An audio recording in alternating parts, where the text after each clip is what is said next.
memasuki kerajaan Allah.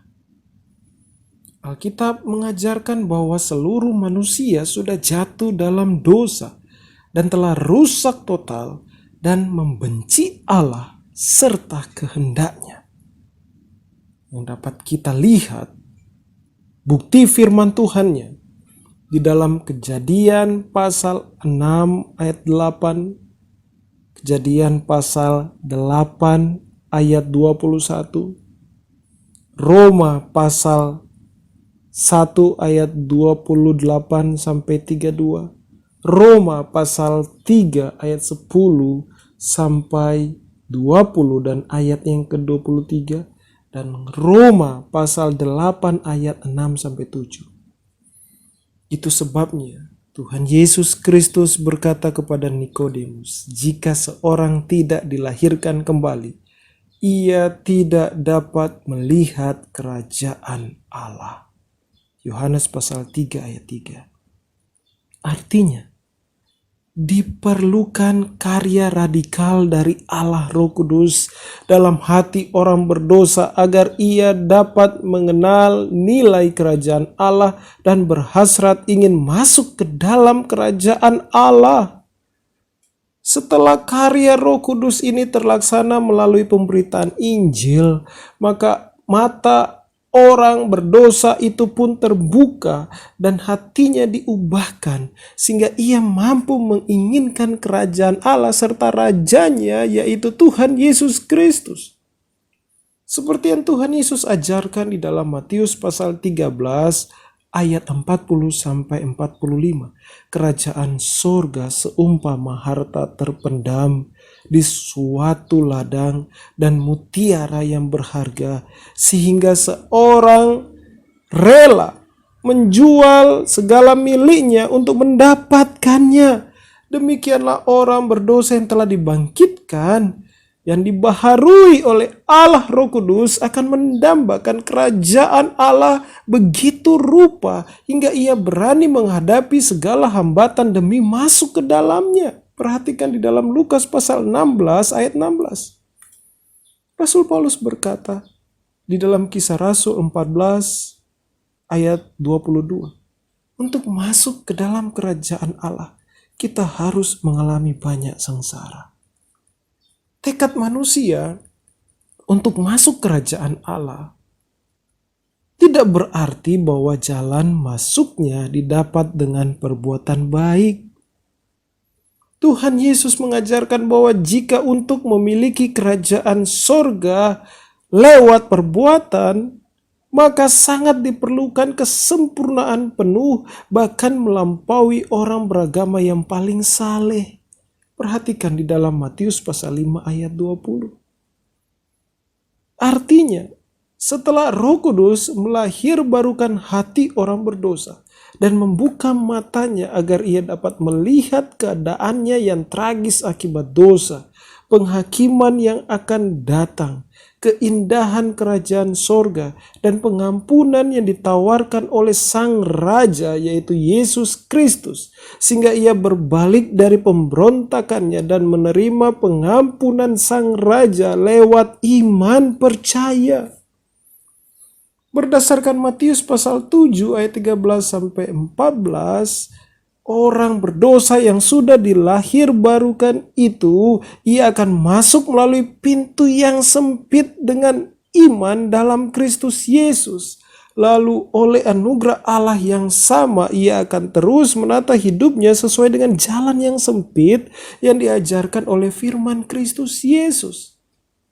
Pertobatan, iman, dan ketekunan orang percaya merupakan hasil pekerjaan Allah dalam dirinya dan bukti perubahan hatinya.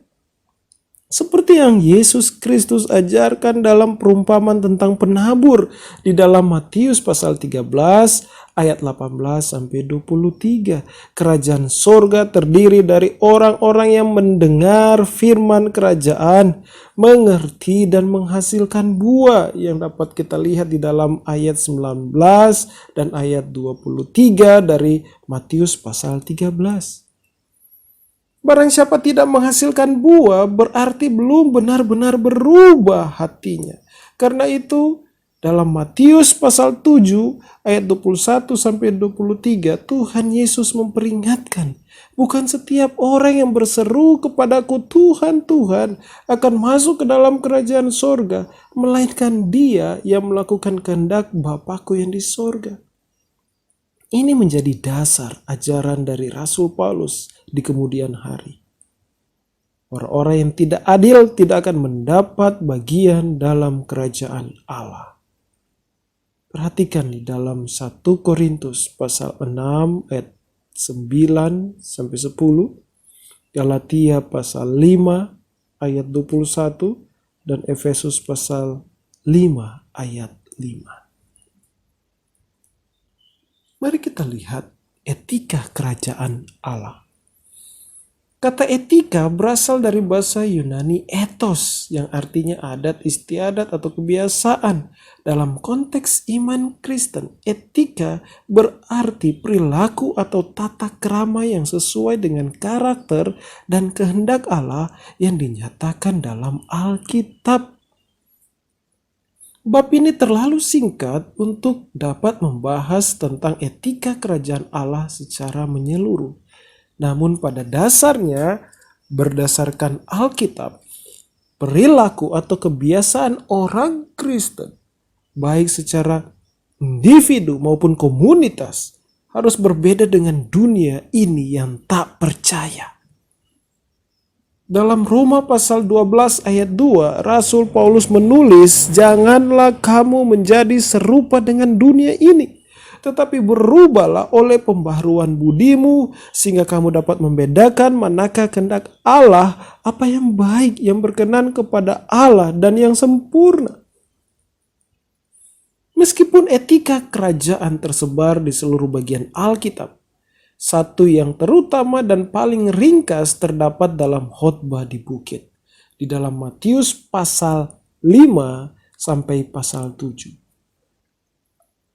Akhir dari khotbah ini di dalam Matius pasal 7 ayat 24 sampai 27 mengemukakan dengan jelas bahwa sebagai anggota kerajaan Allah kita memerlukan tak hanya pengetahuan yang benar atau iman intelektual, tetapi juga ketaatan pada kehendak Kristus Yesus. Setiap orang yang mendengar perkataanku ini dan melakukannya, ia sama dengan orang yang bijaksana yang mendirikan rumahnya di atas batu. Kemudian turunlah hujan dan datanglah banjir. Lalu angin melanda rumah itu. Tetapi rumah itu tidak rubuh sebab didirikan di atas batu. Tetapi setiap orang yang mendengar perkataanku ini dan tidak melakukannya, ia sama dengan orang yang bodoh yang mendirikan rumahnya di atas pasir. Kemudian turunlah hujan dan datanglah banjir, lalu angin melanda rumah itu sehingga rubuhlah rumah itu dan hebatlah kerusakannya. Selanjutnya, kita akan melihat perluasan kerajaan Allah. Yang dimaksud kerajaan Allah dan Kristus adalah pemerintahan atau kekuasaan Allah atas semesta. Kerajaan ini diperluas di dunia saat manusia berbalik dari pemberontakan mereka atau sifat mengandalkan diri sendiri, lalu tunduk pada kedaulatan Kristus Yesus Sang Raja.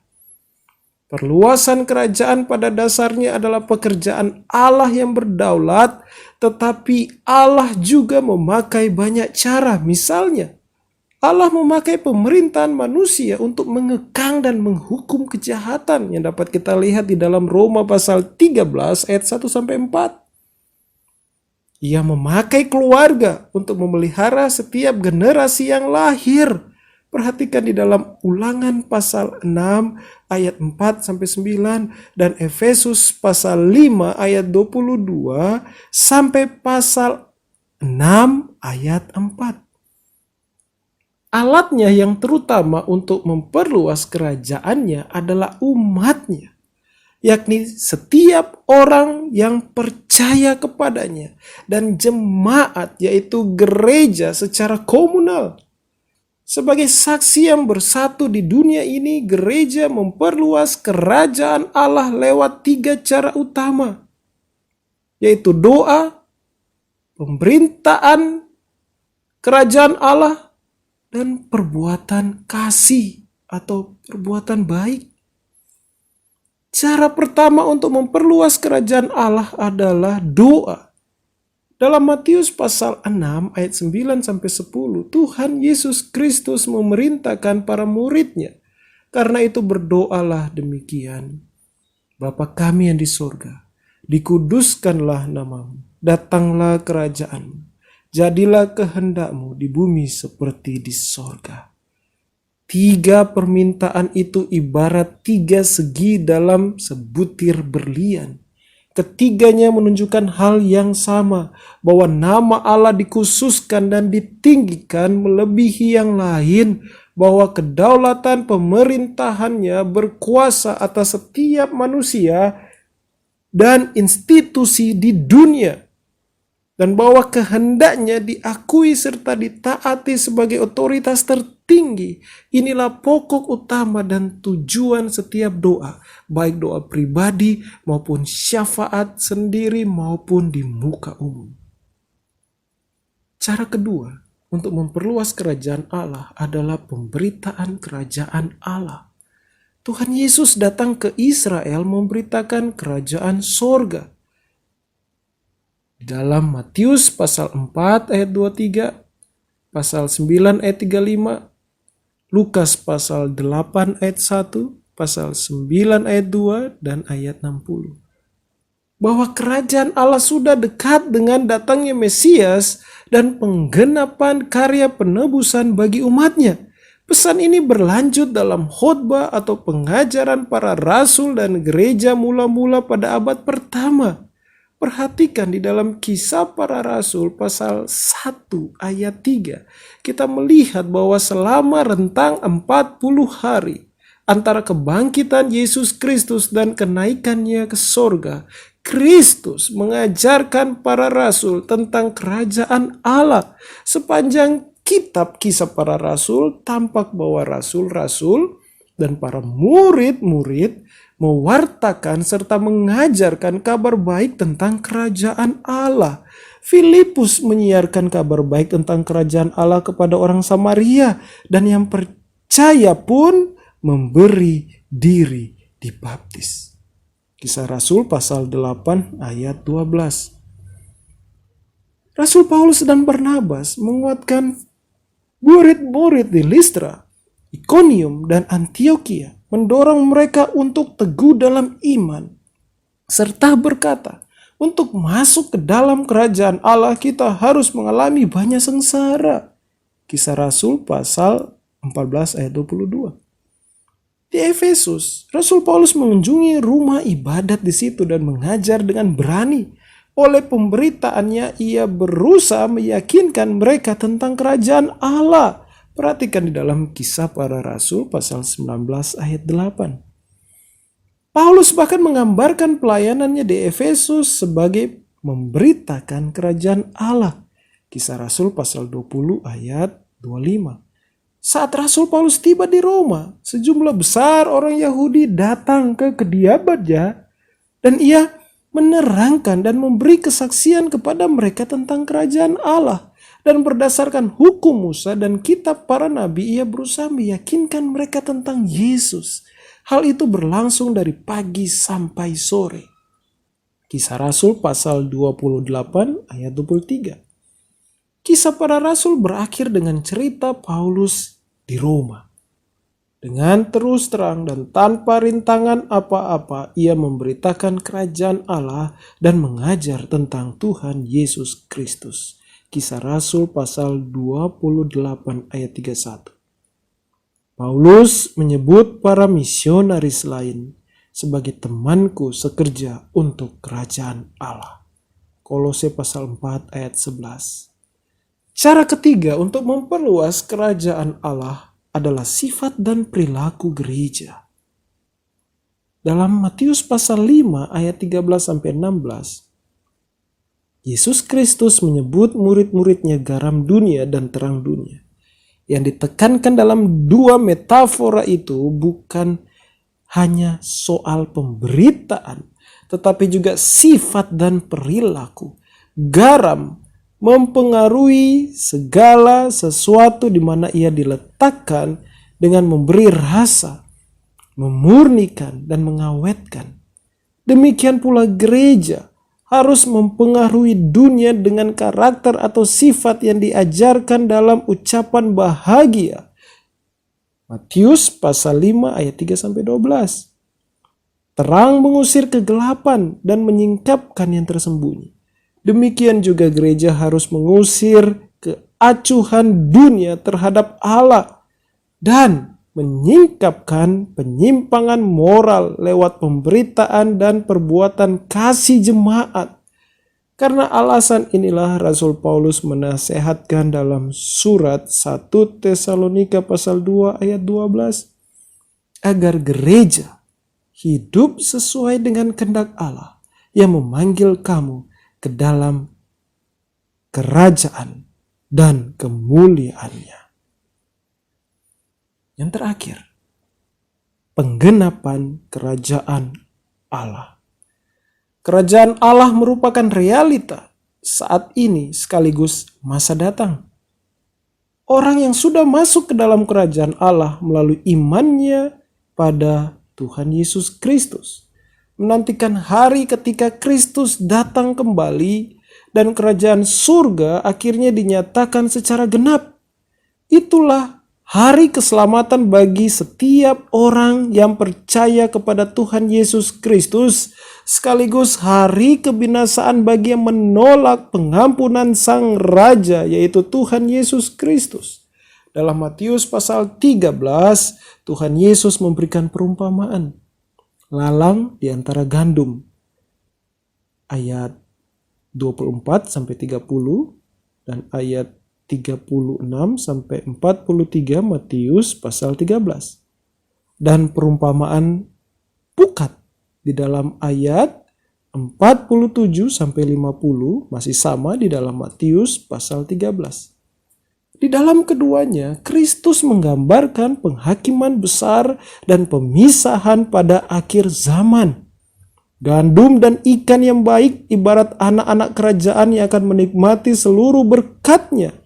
Lalang dan ikan yang tidak baik ibarat orang yang menentang raja, yaitu Kristus Yesus, dengan ketidakpercayaan mereka dan akan dijatuhi hukuman kekal.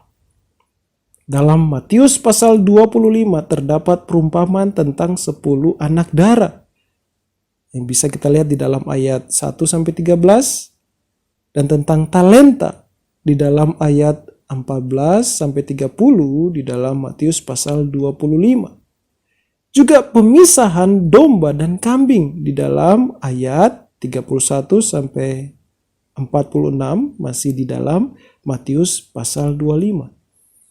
Semuanya mengungkapkan pengharapan keselamatan bagi anak-anak kerajaan dan hukuman mengerikan bagi yang tetap tinggal di luar kerajaan.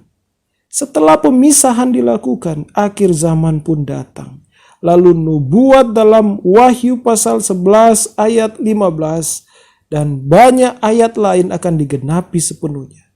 Terdengarlah suara-suara nyaring di dalam sorga, katanya, pemerintahan atas dunia dipegang oleh Tuhan kita dan Dia yang diurapinya, dan Ia akan memerintah sebagai Raja sampai selama-lamanya.